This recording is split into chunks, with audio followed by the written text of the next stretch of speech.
नमस्कार स्टूडेंट्स। पिछली वीडियो में हमने देखा था कि सरल घनी एकक कोष्ठिका की संकुलन क्षमता कैसे ज्ञात किया जाता था। तो आपने वहां पे देखा था कि 52.4% उसका जो है संकुलन क्षमता थी और उसमें जो रिक्तियां थी उसमें 47 कुछ था, आपने देखा था। अब हम लोग बात करने चल रहे हैं कि फलक केंद्रित अंतः कोष्ठिका, फलक केंद्रित अगर अंतः कोष्ठिका है कोई या फलक केंद्रित घनी एकक सेल है तो उसकी संकुलन क्षमता क्या होगी। अर्थात आप कह सकते हैं फलक केंद्रित घनी एकक कोष्ठिका की संकुलन क्षमता, फलक केंद्रित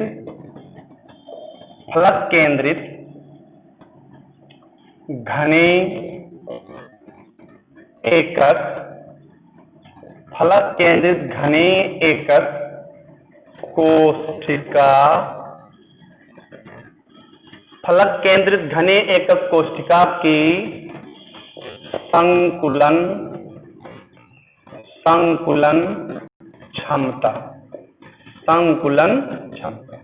फलक केंद्रित कोष्ठिका की जो संकुलन क्षमता होती है, अर्थात आप कह सकते हैं पैकिंग इफिशियंसी ऑफ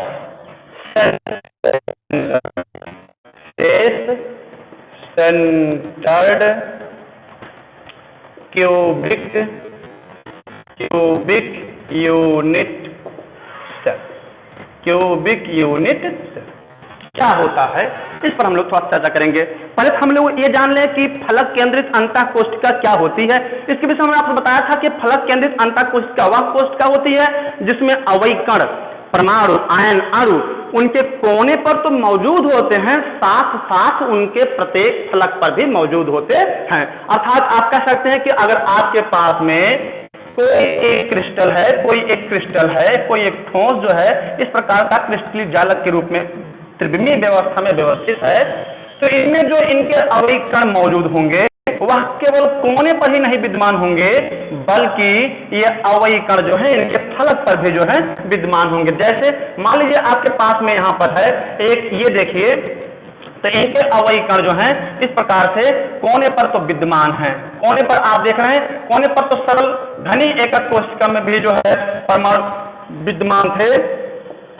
यहाँ भी आप देख रहे हैं कि परमाणु जो है कोने कोने पर विद्यमान है। इनके अलावा प्रत्येक फलक पर, जैसे यहाँ पर अवयव कण विद्यमान होंगे, यहाँ पर भी अवयव कण विद्यमान होंगे, यहाँ पर भी अवयव कण विद्यमान होंगे, यहाँ भी अवयव कण विद्यमान होंगे और कुछ अवयव कण यहाँ भी विद्यमान होंगे। तो इस प्रकार से अगर आप देखेंगे तो इनकी कुछ व्यवस्थाएं इस प्रकार से, ये गोले एक दूसरे को स्पर्श कर रहे हैं और ये इस प्रकार की व्यवस्था है और यहाँ ये अंतः केंद्रित होता है। अर्थात आप कह सकते हैं कि इसका इससे संबंध है और ये इसका इससे संबंध है, लंबवत है, परपेंडिकुलर होता है और ये आर होता है। इतनी दूरी जो है ये भी आर होती है, ये क्योंकि एक ही है, यहाँ भी इतना आर है, इतना इधर भी क्या है, आर ही है, त्रिज्या है इसकी, और ये इसकी आर है, रेडियस है, ये इसका आर है, ये इनका जो है सेल है ए और ये भी इसकी कोर है, भुजा है ए।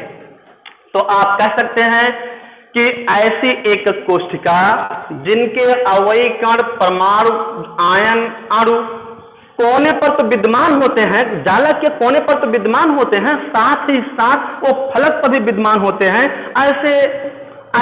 ऐसी व्यवस्था को हम लोग फलक केंद्रित घनी एकक कोष्ठिका का हम बात करने चल रहे हैं कि इनकी पैकिंग एफिशिएंसी कैसे ज्ञात किया जाएगा, अर्थात इनका जो संकुलन क्षमता है वो कैसे ज्ञात किया जाएगा। तो सबसे पहले हम ये जानेंगे कि फलक केंद्रित घनी एकक कोष्ठिका में कुल परमाणु कितने हैं। तो जान लीजिए, क्योंकि आपको पता है कि 8 परमाणु कोने पर होते हैं तो हिस्सा लेने वाले 8 गुणे 1/8 हो जाएगा, प्लस घन में 6 फलकें होती हैं और एक फलक 6 गुणे 1/2 होता है, तो कुल परमाणु आ जाएगा 8 से 2 के 2, 2 3 6 हो जाएगा, अर्थात आ गया 1 + 3, कुल परमाणुओं की कुल संख्या आ गया है 4 आ गया है। अब आप कह सकते हैं फलक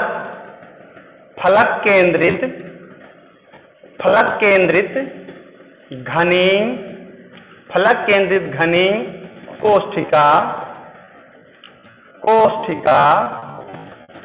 के कुल परमाणु का आयतन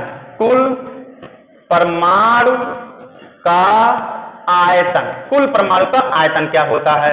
कुल परमाणु का आयतन क्या होता है? क्योंकि हमें पता है कि कुल परमाणु 4 हैं और एक परमाणु क्योंकि गोला ही होता है, गोले का आयतन 4/3 पाई r³ वही होता है।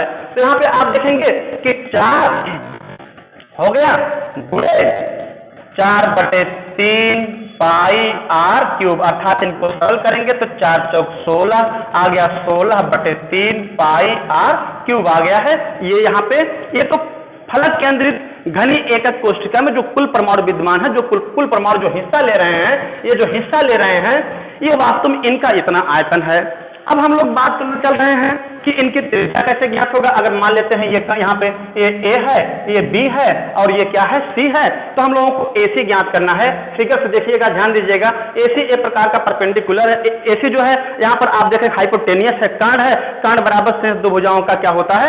वर्ग होता है। अर्थात कर्ण AC बराबर हो जाएगा A का वर्ग प्लस A का वर्ग, तो आ गया अंडर रूट A का वर्ग, 1 A का वर्ग यानी कि 2A² हो गया है। तो ये आप देख रहे हैं कि 2A² आया है। ये इस प्रकार से वहां पे एक कर्ण आपको प्राप्त हो गया है। क्योंकि यहाँ अगर हम रेडियस की बात करें तो AC है क्या? 1r 2r 1r अर्थात अगर टोटल AC देखा जाए तो 4r है। अर्थात आप कह सकते हैं कि A√2, यहां देखिए A√2 = 4r के, इसलिए A बराबर हो जाएगा 4r/√2 के, जहां A एकक कोष्ठिका घनी का जो है ये कोण है, तो आयतन क्या हो जाएगा? इसलिए घन का आयतन, तो आयतन तो आप जानते हैं A³, तो यहां हो जाएगा 4r/√2 पूरे की 3 घात। ये बराबर हो जाएगा 4 चौक 16 चौका 64 यानी कि 64r³/2 हो जाएगा। ये जो है प्रत्येक घनी एकक कोशिका का आपको आयतन प्राप्त हो गया। अब हम बात करने चले हैं इनकी पैकिंग इफिशियंसी की कि क्या है इनकी पैकिंग इफिशियंसी। तो पैकिंग इफिशियंसी के विषय में अगर हम लोग बात करें अर्थात संकुलन क्षमता हम लोग ज्ञात करें तो क्या होगा? संकुलन क्षमता, तो संकुलन क्षमता बराबर हो जाएगा, आप यहाँ देख ले, संकुलन क्षमता बराबर हो जाएगा घन का जो यहाँ पे फलक केंद्रित कोशिका आया है उसका आयतन, यानी कि आया है 16/3 पाई r³। यूनिट सेल का जो यहाँ पे आयतन आया है वो आया है 64r³/2 गुणे 100। यहाँ आप देखेंगे r³ से r³ कैंसिल हो गया, 16 हो गया है। तो इस प्रकार से जब इनको आप व्यवस्थित करेंगे, जब इनको सरल किया जाएगा तो सरल करने के बाद में आपको पता चलेगा कि इनकी जो पैकिंग एफिशिएंसी आई है वह आया है 74%।